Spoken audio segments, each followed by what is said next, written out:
Sim, bora para mais um vídeo aqui no nosso canal. O tema de hoje é polêmico. Será que mulher pode pregar? Mulher pastora? Evangeliza? Diaconiza?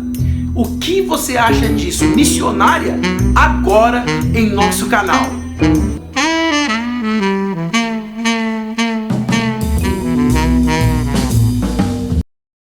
Graça e paz a todos, sejam todos bem-vindos em meu canal. Esse é mais um vídeo polêmico que nós estaremos tratando hoje. Esse tema é um tema que tem surgido bastante perguntas, afinal 10 pessoas me pediram para fazer esse vídeo, então estou aqui para trabalhar essa questão com vocês. Mulher pode ser pastora? Mulher pode exercer o cargo de liderança na igreja? Mulher pode ensinar? Mulher pode pregar em público? Será que Paulo proibiu todas as mulheres? Será que a Bíblia proíbe todas as mulheres? Quais são os contextos em que as palavras da Escritura estão relacionadas? Por isso que hoje nós estamos aqui para trazer essa alusão, para fazermos algo importante e trazermos luz a esse tema muito importante. Recentemente, tem pelo menos uns 2 anos, o pastor Paulo Júnior gravou numa pregação e essa pregação circula no YouTube, circula na internet e ele afirma que é proibido a mulher pregar, que mulher não pode ser pastora, que mulher não pode ensinar outros homens, que mulher não pode exercer nenhum tipo de liderança e neste caso ele cita 1 Timóteo capítulo de número 2, verso de número 11 e 12. Eu vou mostrar para vocês, eu fracionei essa perícope da mensagem dele, tem mais ou menos 1 minuto. Eu vou colocar os trechos para ir trabalhando aos poucos. Eu quero pedir para você se inscrever em meu canal, compartilhar, porque nós temos essa intenção de trazer textos e temas polêmicos e trabalhar à luz da Bíblia, grego, hebraico, latim, aramaico e todos os idiomas concernentes aos primeiros escritos da igreja primitiva, para fazer com que você aprenda mais e mais da palavra de Deus. Vamos ao primeiro trecho da mensagem e eu volto já já trabalhando essas questões. A Bíblia diz assim, ó, é proibido que a mulher ensine. Paulo proíbe as mulheres de ensinar na congregação. Mas Paulo não proíbe a mulher que aprenda. Não é permitido que a mulher ensine. É proibido que a mulher ensine. Pois bem, vocês viram aí a mensagem, a exposição do pastor Paulo Júnior. Ele faz uso do texto de 1 Timóteo capítulo 2, versos de número 11 e o verso de número 12. Vamos acompanhar a leitura do texto? A mulher deve aprender em silêncio com toda a sujeição. Não permito que a mulher ensine nem que tenha autoridade sobre o homem. Esteja, porém, em silêncio. Esse texto, ele é mal compreendido, não apenas pelo Paulo Júnior, mas por muitas pessoas que se propõem a fazer uma análise precária, precoce deste texto. Nós precisamos entender algumas questões. Eu sou professor de hermenêutica, de exegese, bem como língua grega, língua hebraica e cultura judaica, e eu tenho ensinado aos meus alunos, nesses últimos 5 anos, alunos do curso de teologia do ITSID, quando você vai interpretar um texto, você precisa analisar 3 pontos principais. 3 pontos principais você precisa levar em conta. O primeiro ponto é o propósito do texto, o propósito daquela carta, o propósito daquela epístola. Aqui nós estamos falando das epístolas ou das cartas pastorais. Então Paulo, ele vai escrever aqui a um determinado tipo de público, Paulo vai escrever para um determinado destinatário e Paulo escreve com um determinado propósito. Eu não posso descartar essa questão. Eu cito inclusive aqui um grande professor, ele é mestre em língua grega, mestre em teologia também, o professor José Hinaldo. Ele leciona no SBL, Seminário Batista Livre, e também na FAESP, Faculdade Teológica, Faculdade Evangélica de São Paulo. E ele sempre fala isso nas conversas formais e informais, em sala de aula. e para os alunos dele que os alunos devem levar em consideração. Para quem o autor está escrevendo, por que o autor está escrevendo e qual o propósito que esse autor escreve. São essas ideias, são esses pontos principais que eu preciso levar em consideração. Esse texto, quando Paulo escreve, a primeira coisa que eu preciso entender aqui, e é claro, numa mensagem você não consegue expor tudo isso, porém, na mensagem você expõe aquilo que você acredita. Se você não tem tempo de colocar tudo, quando você expõe, tem um resumo da verdade que você acredita. E quando Paulo Júnior expõe que Paulo, primeiro ele fala que a Bíblia diz. Não é a Bíblia que diz, quem diz é Paulo. Essa epístola de Timóteo é um pedaço da Bíblia. A Bíblia, como os tradicionais acreditam, ela é a palavra de Deus. Mas eu tenho Paulo falando, eu não posso descartar o autor. Primeiro, não é Deus que está falando e não é toda a Bíblia, é Paulo. Para a igreja, essa carta foi escrita para Éfeso. E para Éfeso, na igreja de Éfeso, com Timóteo sendo um dos líderes, provavelmente o pastor dessa igreja. Essa carta, ela foi escrita entre o ano 63 e o ano 65. Nesse período, Paulo estava preso em Roma, ele é liberto então, e nesse período, nesse processo, bem provável que ele chegando na Macedônia, e ele tem ciência do que está acontecendo na igreja de Éfeso, e agora ele vai escrever essa carta com um propósito a Timóteo. Nessa igreja, as pessoas que estão nessa igreja, nessa congregação, pelo que Paulo escreve, nós percebemos que essa igreja tinha muita mulher. Então, no capítulo de número 5, Paulo vai trabalhar a ideia das mulheres novas, Paulo vai trabalhar a ideia das mulheres velhas, Paulo vai trabalhar a ideia das mulheres viúvas. Então, Paulo vai falar que as mulheres tinham que andar em ordem e decência. Só que por trás da igreja, não era só a igreja que existia em Éfeso. Éfeso aqui era um lugar muito grande. Éfeso aqui, nesse momento, ela fazia parte da dominação chamada República Romana.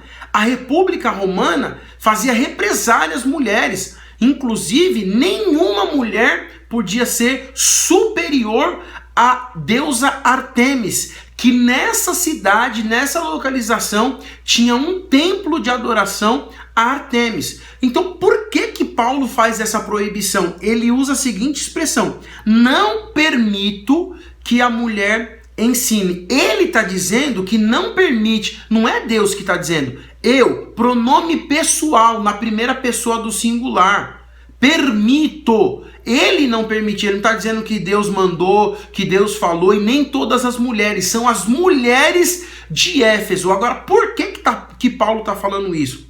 A grande questão aqui é a seguinte: como Éfeso está passando uma represália muito grande por conta das mulheres, a igreja tinha muitas mulheres que tinham um poder financeiro muito baixo.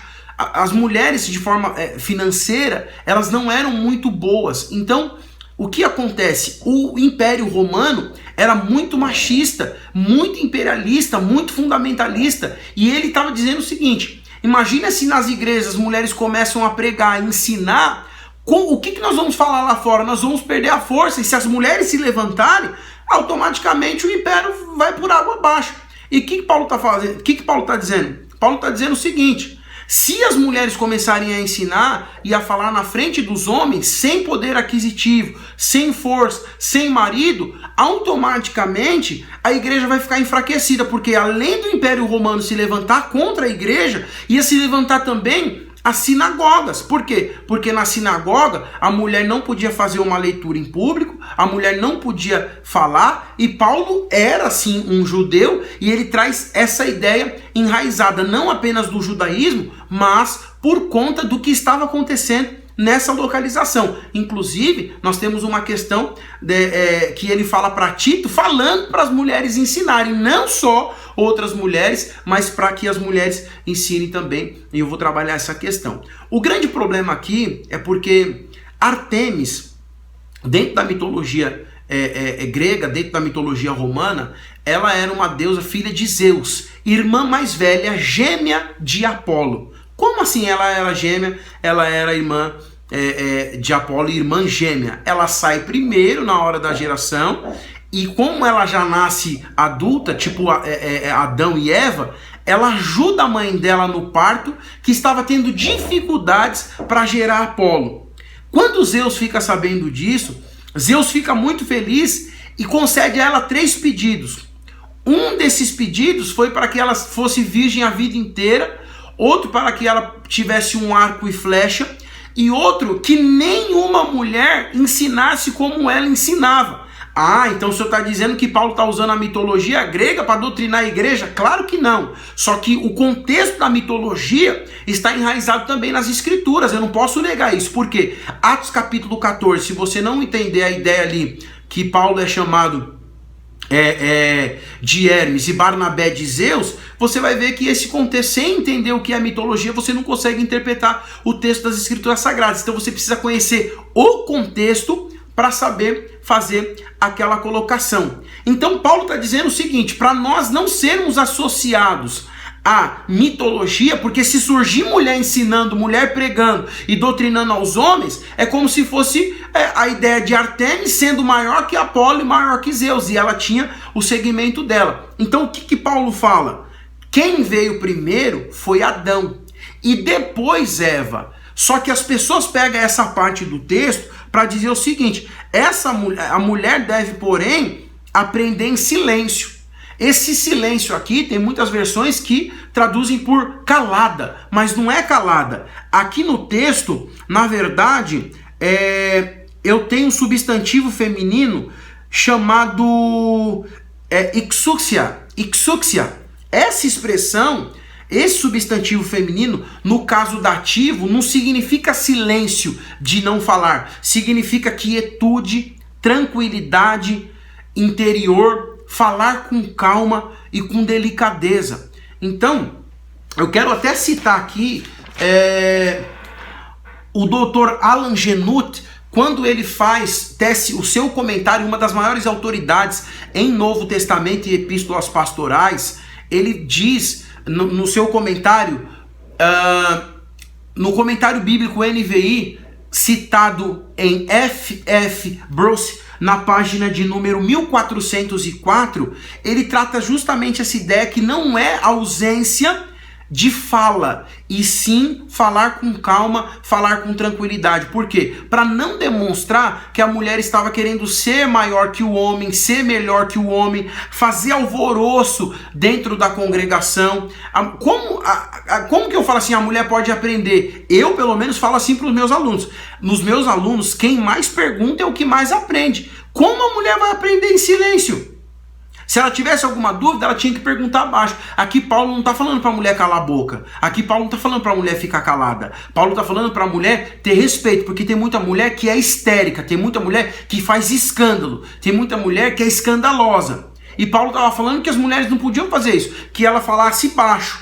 Não, o silêncio aqui, até um erro de tradução, que a mulher falasse tranquilamente, e isso, pelas comissões, deveria ser analisado de uma forma mais cautelosa. Para indicar a ausência de fala aqui, o silêncio, o calar a boca, eu deveria ter a expressão sig. Sig é silêncio, como aparece em Atos capítulo 21, versículo de número 40, quando diz assim: quando houve grande silêncio. Esse grande silêncio não se ouviu voz nenhuma. Esse grande silêncio não se ouviu barulho nenhum. Repetido em Apocalipse capítulo 1, Apocalipse capítulo 8, verso de número 1. Houve silêncio no céu.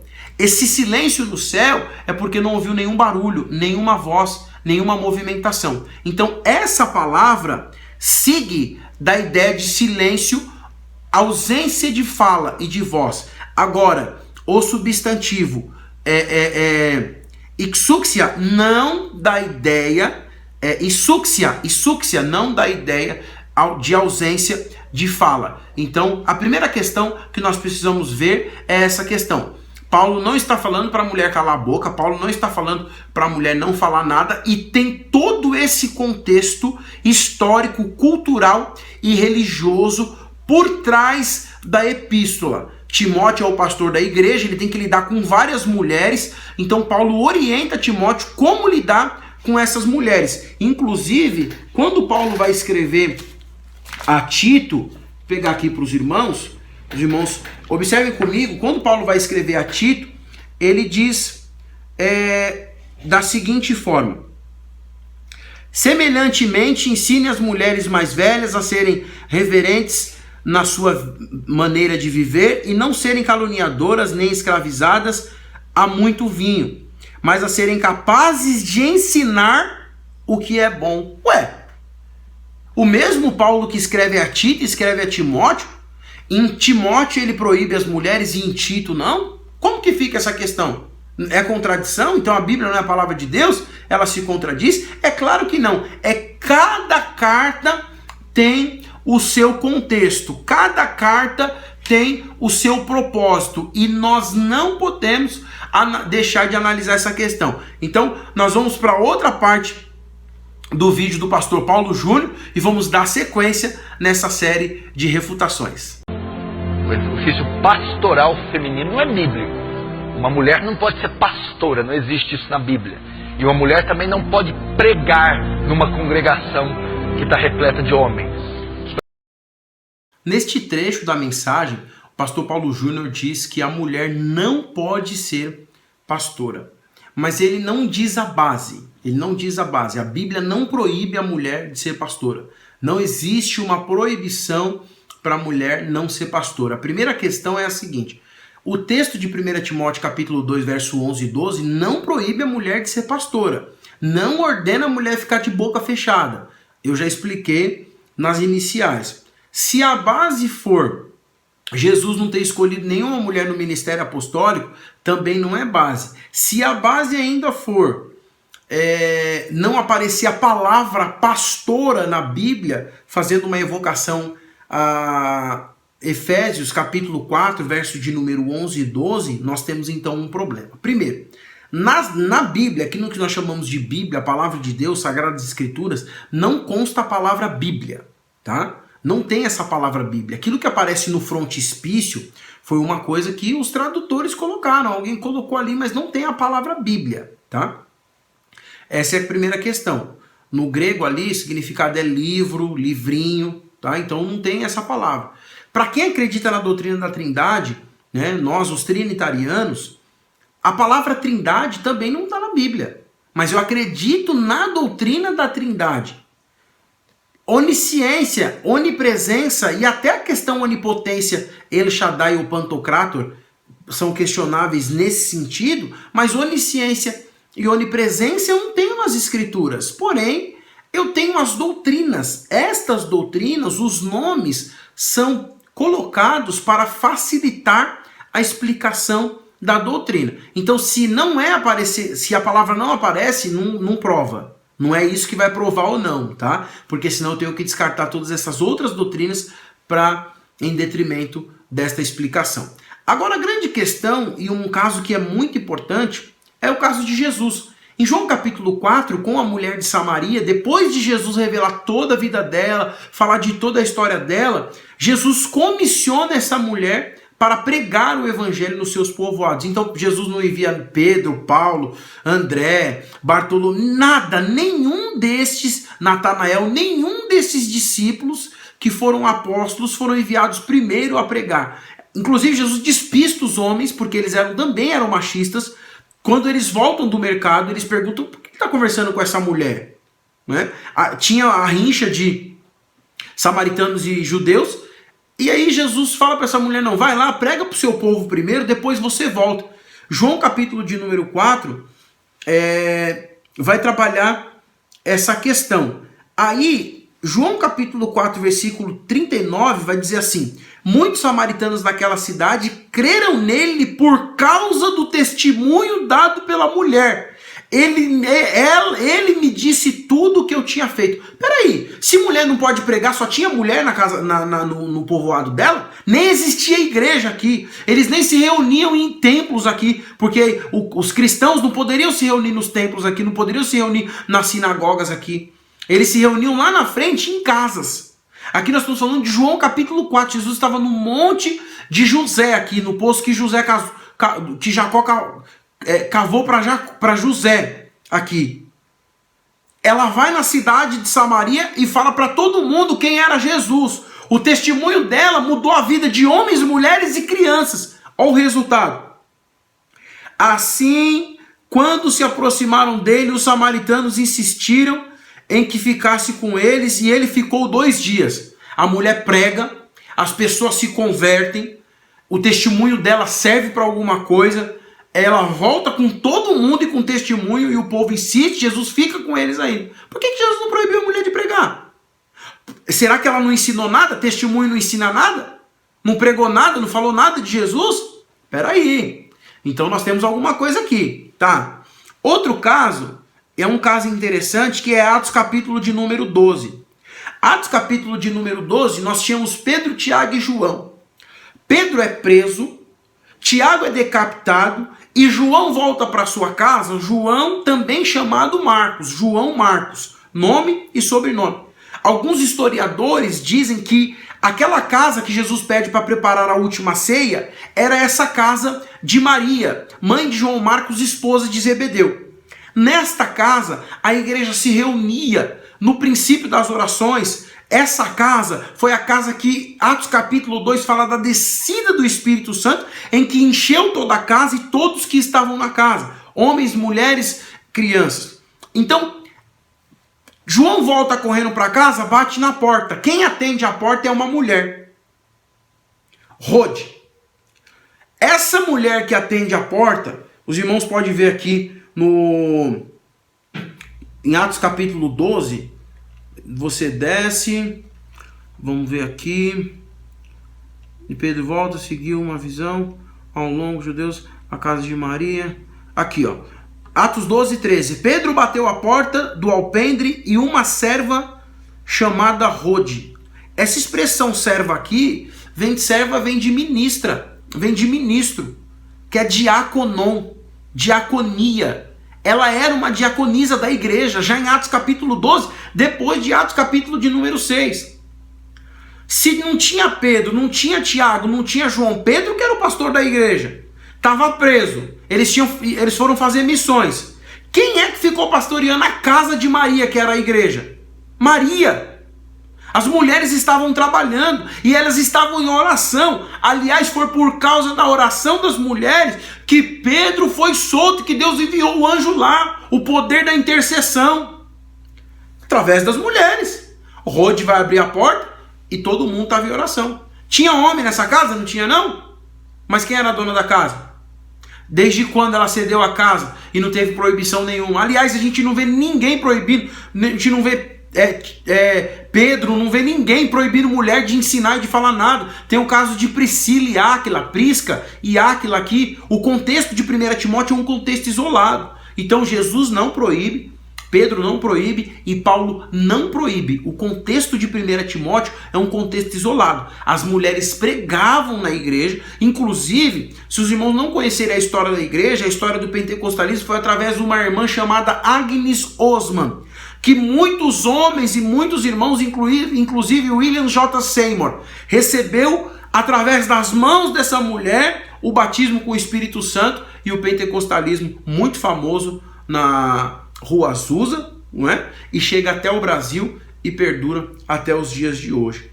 Aliás, dentro da minha família, eu também tenho um testemunho. A minha mãe era profetisa na época da Assembleia de Deus, que mulher não podia nem falar. E esses dias eu fui pregar numa igreja, na igreja que eu nasci, na zona norte de São Paulo, na Adsa Brasil hoje, que é a Adsa Brasil, o pastor presidente, o pastor Joab, e um rapaz me surpreendeu com o testemunho dele quando eu terminei de pregar. O pastor da igreja disse que ele viu a última mensagem que minha mãe pregou no meio da rua e vários homens se converteram, ela chamando os homens para se arrepender arrepender e aceitar Jesus. E o rapaz da guitarra disse: eu era menino quando a sua mãe pregou para mim e disse, profetizando que eu seria um músico na igreja, e hoje eu estou aqui para a honra e glória do Senhor. Sem contar as professoras de escola dominical que eu tive, eu sou homem, ela me ensinou. Sem contar as professoras que eu tive, eu sou homem, as professoras me ensinaram. Hoje, dentro do judaísmo chamado reformista, você tem rabinas. Hoje você tem bispas. Me parece que a Convenção Batista já aceita pastoras. As igrejas estão aceitando as missionárias. Então, quer dizer, isso é um retrocesso. Falta de entendimento e conhecimento bíblico assumir uma postura dessa. Vamos para o último take e voltamos agora. Mas exercer o cargo pastoral, isso compreende apenas homens. E a pregação pública das Escrituras, o ensino, também foi feito para homens. Então por isso não é permitido que a mulher ensine. Mas está dizendo que não é. Boa parte desse trecho eu já refutei, nós já fizemos a análise, mas vale ressaltar aqui algumas questões. Paulo em Tito capítulo 2 fala para as mulheres ensinarem. Jesus em João 4 fala para a mulher de Samaria dar o testemunho dela, portanto pregar e ensinar no seu povoado, e o resultado foram pessoas convertidas. Na igreja primitiva, Maria ensinava, Rode ensinava, e nós temos mais alguns casos também em Paulo.